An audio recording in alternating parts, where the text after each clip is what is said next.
Welcome to week 3 of our lab course. So this week you will be doing a continuation of the pathogen isolation and identification work from last week. So last week you attempted initial isolations by streak plating on 2 different media, and you determined which of those media was most appropriate for your pathogen through a combination of bacterial streaming test and a negative stain to just broadly determine if the pathogen the suspected pathogen is a bacterium or a fungi. So this week, whenever you start looking at your plates, there are some potentially hazardous isolates that I want you to be aware of. And if you have any questions on something that you're working with, don't hesitate to ask myself or your TA. So Staph aureus is one that we get pretty much every single year. It is very common on the human body. It's not inherently dangerous, but it is a potential pathogen. So the source of this is typically hands. So it's going to be from handling the samples themselves or from potentially touching your implements as you were streaking the plates.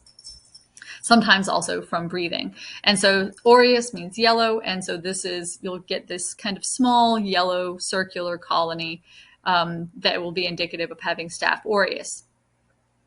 So staph, one way to tell it from some other plant pathogenic bacteria that we will actually be going after is that it looks the same or similar on nutrient agar, as you see here on the left, as it does on PDA, as you see on the right. So if you struck from the same sample on nutrient agar and on PDA and you see this yellow, it is probably not a pathogen that is probably not a plant pathogen that we are after, and it could potentially be Staph aureus. So this is an example where we have a mix of Staphylococcus aureus and a Xanthomonas plant pathogen. So on the left, you see that there's really just kind of a mix of, this is a student's plate.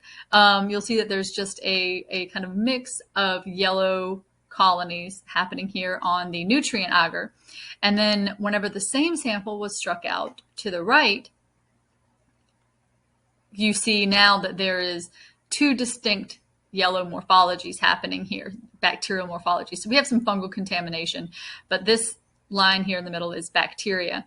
And so this yellow that looks the same on both is the Staphylococcus aureus, whereas the yellow colonies that got very large and gooey on the PDA are Xanthomonas.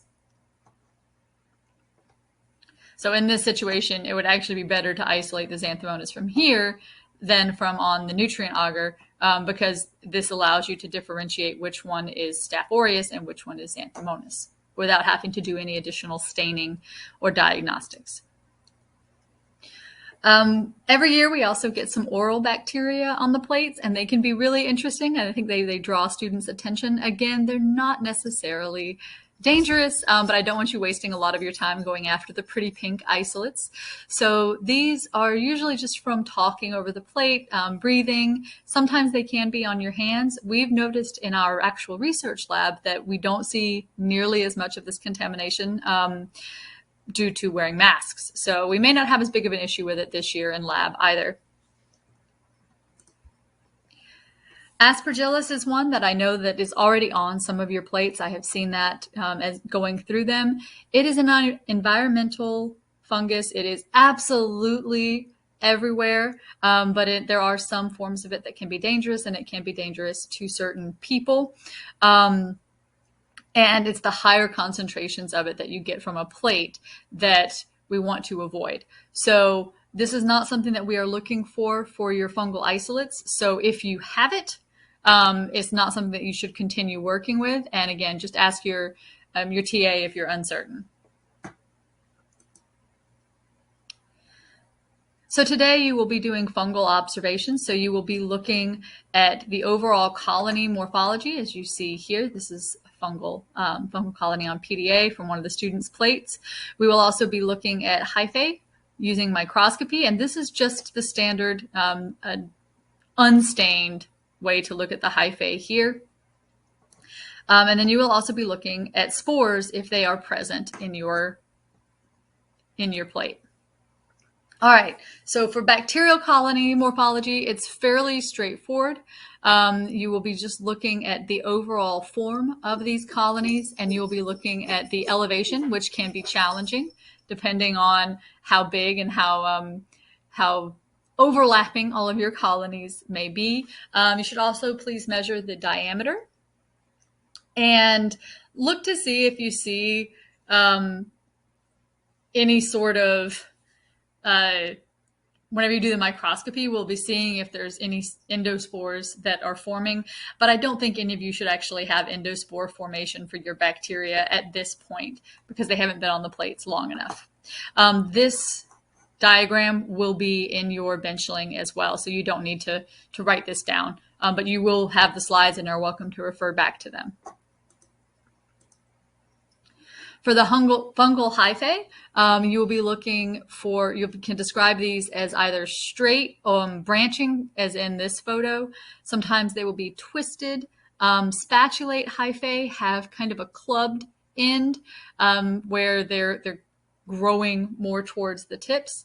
And also, as we talked about previously, so they may be segmented, and that is something that you should note where possible.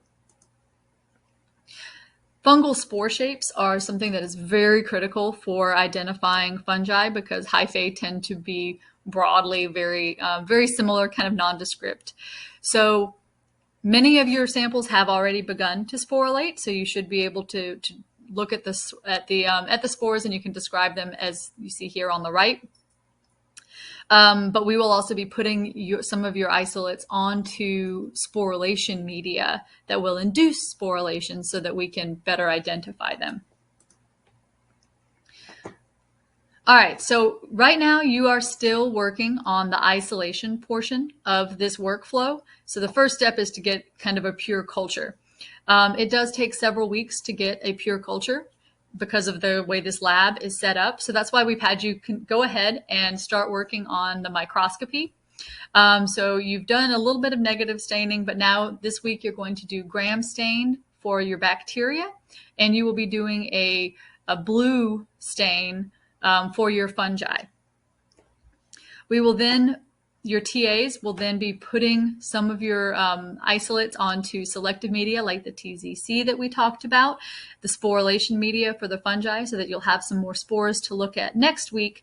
And also from that, we will need to be able to, we need those spores also for generating inocula to complete Koch's postulates. And then the final part of this isolation and identification will be molecular methods. So these molecular methods will be PCR and sequencing that, again, we will do in the next weeks.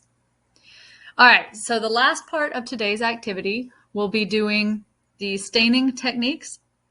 So the lactophenol cotton blue is a great little stain. It makes the fungi really, really pop out, and you can see all of the different structures.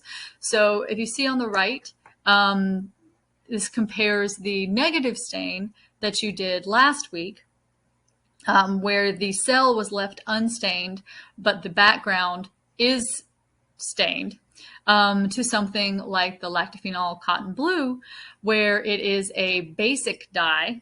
So therefore it is positively charged, and it is attracted to the bacteria or fungal cells, and the cells themselves take up that stain. And so this is called a simple stain because it's really only one thing that's happening here. So it's just a one step, you just stain the bacteria or the fungi. So there are a few safety concerns for lactophenol cotton blue. It has a health rating of 2, which means that it is a bit of a concern for us.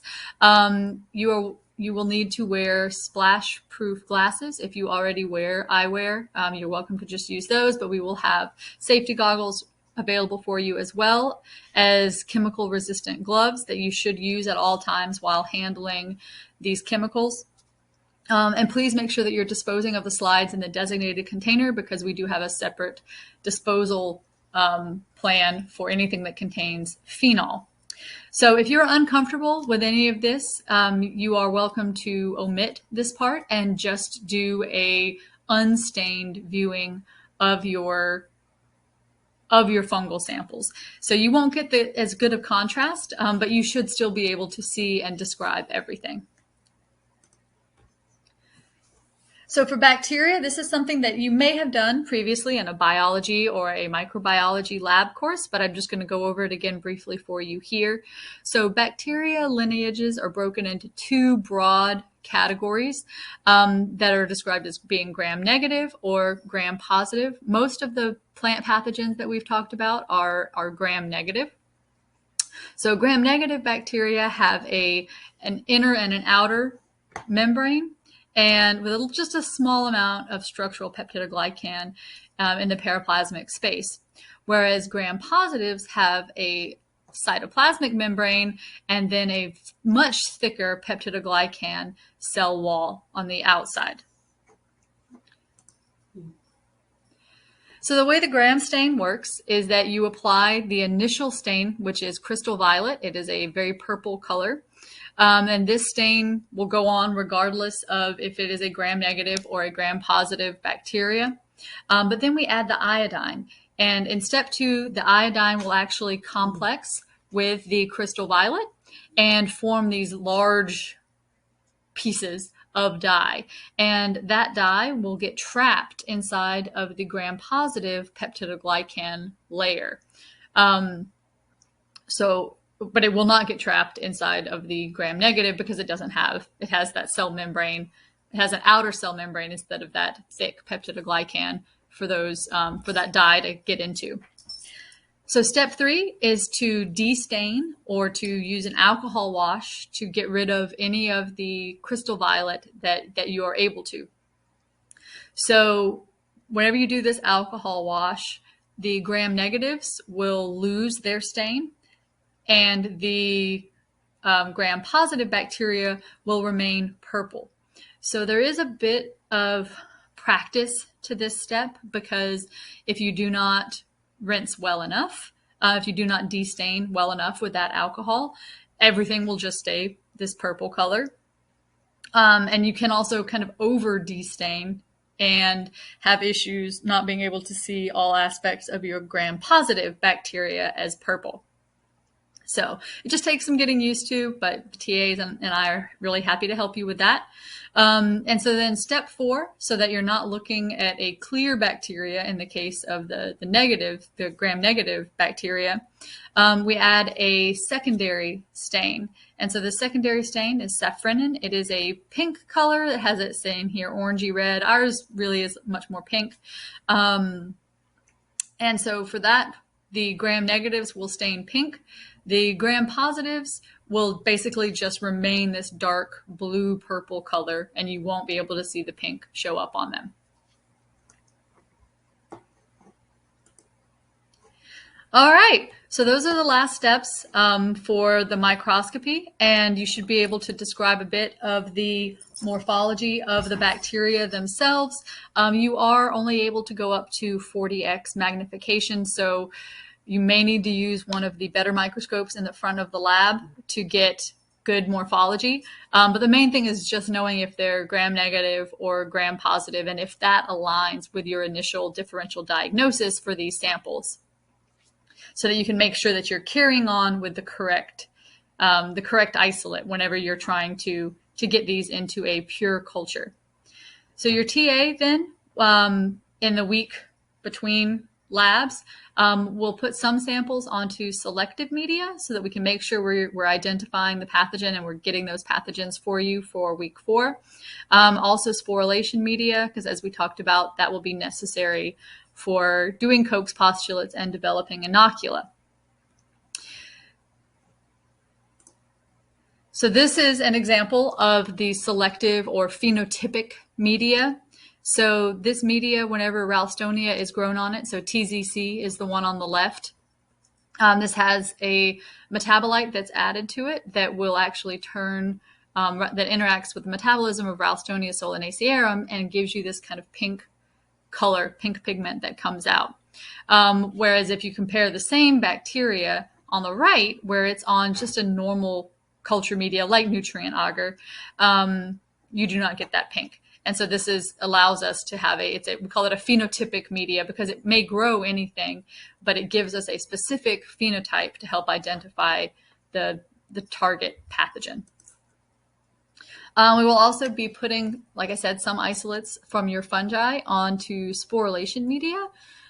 Many of the ones that you're looking at already have developed nice spores, but we will plop some onto this for you as well. And so this is an example of a fungus that is not on sporulation media over here on the left, but the right-hand side is the same guy on sporulation media that allows you to actually look at the spores, because the spore shape is very important for identifying your fungal isolates. All right, so this can be a fairly short lab, but it really depends on how many different things you have on your plate. And feel free to come to myself or to your TAs for advice on which would be the most likely to be your pathogen. A pathogen, keep in mind, there's going to be lots of things on your plate, but the pathogen should be predominant. So there should be a lot of it. It's not going to be something where you only find, there's 50 things on your plate and one colony is your pathogen. So it should be the majority of what you're seeing on your plate, unless you had a lot of contamination. All right, and then we'll just carry all of that into next week. Next week is a much longer lab, so please make sure that you are that everything is going well. And if for some reason you miss your lab this week, let us know so that you can either make it up on Thursday during open lab, or your TA can potentially work with you to get everything ready. Because if you get behind after this lab, it's going to be tough.